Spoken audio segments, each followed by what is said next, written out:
On a tous exactement le même nombre d'heures dans la journée et pourtant on peut voir qu'il y a des personnes qui sont beaucoup plus productives que d'autres ou qui arrivent à caser beaucoup plus d'activités dans leur planning. Dans cette vidéo, je vais te montrer comment tu vas pouvoir faire apparaître comme par magie beaucoup plus de temps libre dans ton agenda. La première étape quand tu as l'impression de jamais avoir assez de temps dans ton quotidien, c'est de faire un audit.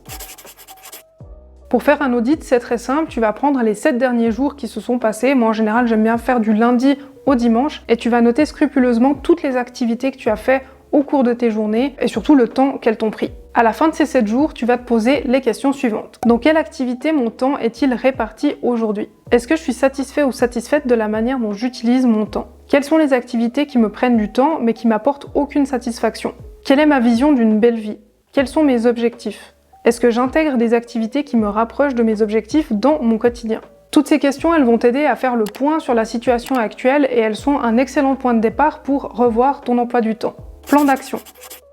Mets sur papier les projets que tu veux réaliser, dans quel délai et surtout pourquoi tu veux les réaliser. Ça peut être des compétences que tu as envie d'apprendre, des nouvelles recettes de cuisine que tu as envie de tester, n'importe quoi en fait qui te ferait plaisir d'intégrer dans ton planning. Le plus important là-dedans, c'est vraiment de noter ton pourquoi, parce qu'en fait, c'est ça qui va te permettre de prioriser ensuite les différentes tâches dans ton calendrier ou dans ton agenda. Ensuite, pour chaque projet, liste toutes les actions que tu dois faire pour atteindre ton objectif, ce que tu as envie d'atteindre en fait au final. Une fois que tu as terminé cette liste, tu vas reprendre la première liste que tu as fait et tu vas regarder dans les activités que tu avais notées, lesquelles peuvent être déléguées, lesquelles peuvent être supprimées, puis te poser la question justement, est-ce que vraiment je suis contente ou content des activités que j'ai actuellement? Est-ce que je pourrais pas faire un petit peu moins certaines choses pour caser les projets qui me tiennent vraiment à cœur? 95% du temps, c'est possible d'adapter ton planning à tes objectifs. Et ensuite, ça va être à toi de faire ta priorisation et de savoir ce qui compte le plus pour toi. Une fois que tu as supprimé et adapté tes activités actuelles, tu vas avoir en fait ton emploi du temps sous les yeux et tu vas avoir plein d'espaces libres normalement qui se seront créés. Tu vas pouvoir utiliser ce temps pour des activités du coup qui te font vraiment plaisir et qui t'apportent vraiment quelque chose. Le but c'est que tu puisses intégrer dans ton planning quotidien les choses qui te tiennent vraiment à cœur. Bien sûr qu'on doit tous aller au travail, bien sûr qu'on a tous des obligations, mais il faut pas oublier qu'on n'a qu'une vie et si tu fais pas du temps aujourd'hui pour ce qui te tient vraiment à cœur, ce temps tu pourras pas le récupérer. N'hésite pas à te lever un petit peu plus tôt le matin si tu peux pour prendre même juste 30 minutes pour faire un truc qui te fait plaisir et qui te donne une bonne énergie.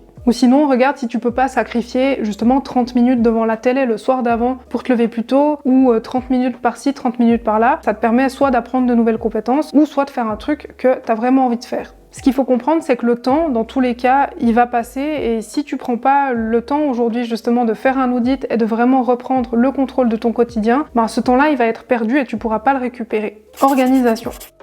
Le secret des personnes les plus productives, c'est qu'elles exécutent beaucoup plus vite que la moyenne. Pour ça, elles utilisent des outils qui les aident à être plus efficaces. Voilà mes 3 outils préférés pour gagner du temps dans mon quotidien. D'abord, il y a l'application Rappel de mon téléphone que j'utilise tous les jours. En fait, dès que j'ai un truc duquel je dois me rappeler, je le mets dans mon téléphone et comme ça, c'est beaucoup plus simple. En fait, je l'enlève de mon cerveau et j'ai une charge mentale de moins. J'utilise aussi énormément l'application Notes, qui est une application super simple. Je l'utilise pour prendre des notes un petit peu à la volée dans la journée quand j'ai un truc auquel je réfléchis. Je le note dans mes notes et après je garde un jour dans la semaine pour reprendre mes notes et puis les mettre au propre. Et enfin, j'utilise aussi Notion, que j'utilise surtout pour mon business et puis pour mes projets. Et je garde aussi une partie de notes très structurées dedans pour prendre des notes des livres que je suis en train de lire ou des formations que je suis en train de suivre. En gros, j'utilise comme outil de gestion de projet et aussi comme base de données. Si tu veux, tu peux faire comme moi et garder un jour de ta semaine dédié à ton organisation. Par exemple, moi j'aime bien le dimanche parce que ça me permet d'avoir l'impression, en tout cas, de prendre de l'avance sur la semaine qui va venir. Et je trouve que c'est beaucoup plus agréable d'avoir ce sentiment d'être en avance plutôt que d'attendre un petit peu que les choses se passent et de devoir toujours réagir à ce qui nous tombe dessus. En tout cas, moi ça m'aide à me sentir beaucoup plus calme et surtout je prends aussi le dimanche pour préparer les repas de la semaine et pour préparer encore plein de trucs comme par exemple quelques tenues aussi pour éviter de devoir y réfléchir le jour même. Et j'aime bien aussi me donner des objectifs et fixer directement des tâches dans mon agenda. Donc je prends mon agenda et je remplis, je fais du time blocking avec vraiment les activités que je veux faire la semaine qui va venir. Comme ça permet à mon cerveau d'anticiper au maximum et le jour même, je suis vachement sereine parce que je sais que j'ai déjà tout noté, tout est prévu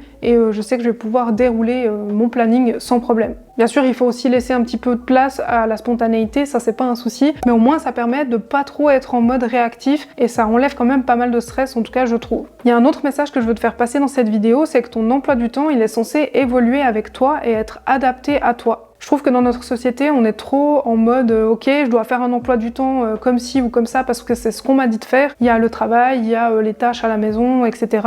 Et je pense que le plus important, c'est vraiment d'adapter ton emploi du temps aussi à comment tu te sens, parce que c'est pas naturel d'être 100% du temps productif ou productive. C'est aussi normal de prendre du temps pour te ressourcer et prendre du temps pour toi. Ce qui est super important, c'est justement toujours de garder un petit peu de temps pour faire ces exercices de réflexion et de poser les questions desquelles je t'ai parlé tout à l'heure. Parce qu'en fait, si tu réussis à être proactif ou proactive avec tout ça, ça va t'aider à prendre soin de ta santé mentale. Tu seras beaucoup plus connecté à tes émotions et à ton ressenti et du coup tu pourras mieux anticiper si tout à coup tu te sens vraiment pas bien, tu vas pas attendre jusqu'au dernier moment pour réagir et tu pourras réagir assez tôt avant que tu sois vraiment trop submergé ou en burn-out. J'espère que cette vidéo et ces conseils t'ont plu et t'auront été utiles. Si c'est le cas, n'hésite pas à laisser un petit j'aime et n'hésite pas non plus, comme d'habitude, à laisser ton avis en commentaire. Si t'aimes bien ce genre de vidéo, n'hésite pas non plus à t'abonner et en tout cas, je te dis à bientôt.